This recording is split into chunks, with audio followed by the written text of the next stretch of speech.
YouTube juga ada bahwa sudah tersebarnya beras yang berasal dari biji plastik yang berasal dari Cina. Dan ketika saya kemarin mencoba memasak untuk bubur untuk dagang hari Senin, kok nggak matang-matang ini bubur. Setelah saya teliti, dari kemiripan dan ciri-cirinya pun sama. Jadi ciri-ciri yang Ibu temukan dari beras yang Ibu masak dengan yang Ibu lihat di tayangan berita tersebut sama begitu, Bu? Sama. Ketika dia matang, dia tidak mengembang secara sempurna. Pada saat dimakan, meretas di lidah atau di mulut, di gigi dan terasa lah ya. Kalau yang asli itu benar-benar lembut.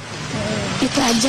Nah, ini Ibu membeli kabarnya memang dari agen langganan Ibu ya, Bu. Sudahkah mungkin agen tersebut tahu begitu bahwa beras yang dijualnya ini diduga memang berbahan dasar plastik begitu? Belum, saya belum ke agen tersebut karena ini kan masih langganan saya.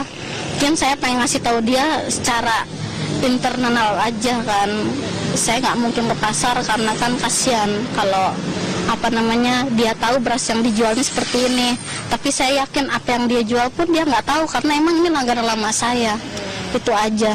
Cuman temuan yang kayak gini saya harapkan ya jangan sampai terjadi sama ibu-ibu lain karena ini sangat berbahaya lah untuk pencernaan, apalagi untuk kesehatan. Itu aja. Ya, pada saat itu Ibu sudah sempat mengkonsumsi atau mungkin dari anggota keluarga Ibu yang sempat mengkonsumsi ini dan mungkin merasakan hal yang berbeda dengan mengkonsumsi beras yang biasa Ibu beli begitu? Pernah, kemarin adik saya sempat makan beberapa sendok, tapi dia sempat ngeluh kok rasanya lain ya di mulut. Terus pada saat dia setelah makan itu kok agak perih ya perutnya ya, kata saya udah jangan dimakan lagi. Akhirnya saya ganti dengan beras yang baru. Kan setelah saya memakai beras yang baru untuk memasaknya itu jelas sekali kelihatan bedanya tuh di mana. Mungkin ini bisa kita tunjukkan ya, Bu ya. Ini pemirsa, mungkin kalau saya angkat yang ini adalah beras asli. Ibu mungkin bisa membantu saya. Nah, ini kalau kita lihat, ini kalau beras asli itu pemirsa, ini lengket tapi masih pulen gitu. Tapi berbeda dengan beras yang diduga berbahan dasar plastik itu sangat lengket. Dan jika kita biarkan lama-kelamaan di tangan kita akan membentuk putih begitu, semacam bekas dari yang diduga berbahan sintetis. Dan jika misalkan Anda memperhatikan secara jelas, perbedaannya akan terlihat ketika beras ini dijadikan bubur. Karena yang dipegang oleh Ibu Dewi ini merupakan beras berbahan dasar sintetis yang diduga. Nah, ini bisa dilihat pemirsa. Dan ini adalah yang saya pegang ini adalah bubur dari beras yang biasa dimakan sehari-hari atau beras asli. Bisa Anda lihat perbedaannya cukup jelas, dimana kalau beras berbahan sintetis ini masih terlihat utuh begitu. Sementara jika beras asli memang sudah bercampur dan ini tentunya rasanya juga berbeda.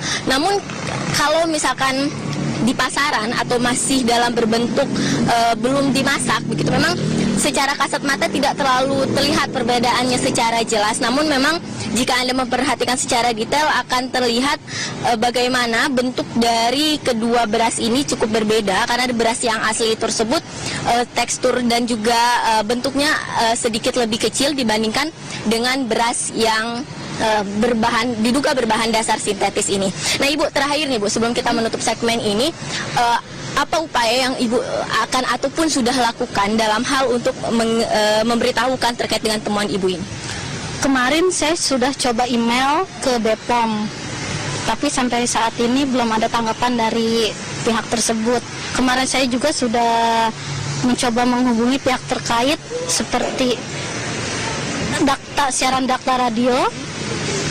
Ya, alhamdulillah udah langsung cepet di follow up, dan sampai saat ini mungkin hari ini pihak BPOM akan datang ke kita untuk lihat sampelnya.